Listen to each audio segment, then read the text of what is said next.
श्री स्वामी समर्थ. आज आहे कोजागिरी पौर्णिमा. कोजागिरी पौर्णिमा ही आपल्या हिंदू धर्मातील सर्वात महत्त्वाची आणि श्रेष्ठ अशी पौर्णिमा मानली जाते. या दिवशी देवी लक्ष्मी आणि भगवान विष्णू हे पृथ्वी तलावरती येतात, भ्रमण करत असतात आणि कोण किती उपाय करत आहे, सेवा करत आहे, कष्ट करत आहे, तर त्याच्या कष्टाचं फळ देण्याचं काम हे देवी लक्ष्मी आणि भगवान विष्णू करत असतात. तर आज संध्याकाळी तुम्हाला एक अतिशय प्रभावी असा हा उपाय करायचा आहे. हा उपाय जर तुम्ही केला तर तुमच्या घरामध्ये असणाऱ्या पैशांच्या सर्व ज्या काही अडचणी आहेत तर त्या दूर होतील. दुःख, दारिद्र्य, संकटे संपून जाईल आणि देवी लक्ष्मीची अखंड कृपा आपल्यावरती होईल. त्यामुळे तुम्हाला आज संध्याकाळी देवी लक्ष्मीचं, भगवान विष्णूंचं पूजन आवर्जून करायचं आहे.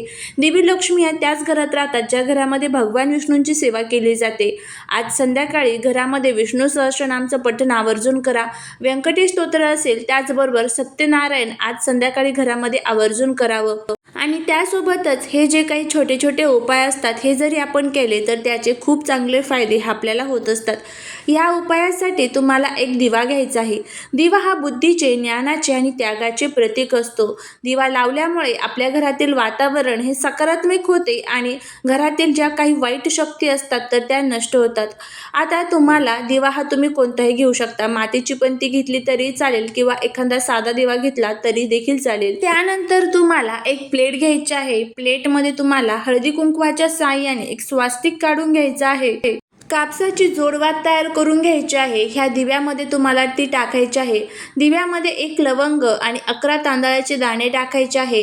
प्लेटमध्ये जे स्वास्तिक आपण काढलेलं आहे तर त्यावरती तुम्हाला सप्तधान्य टाकायचं आहे. यामध्ये कोणत्याही प्रकारचे 7 धान्य तुम्ही टाकू शकता. गहू, ज्वारी, बाजरी, मूग, जे काही तुमच्याकडे 7 धान्य असेल ते 7 धान्य तुम्हाला त्या प्लेटमध्ये टाकायचं आहे आणि त्यावरती आपल्याला दिवा ठेवायचा आहे.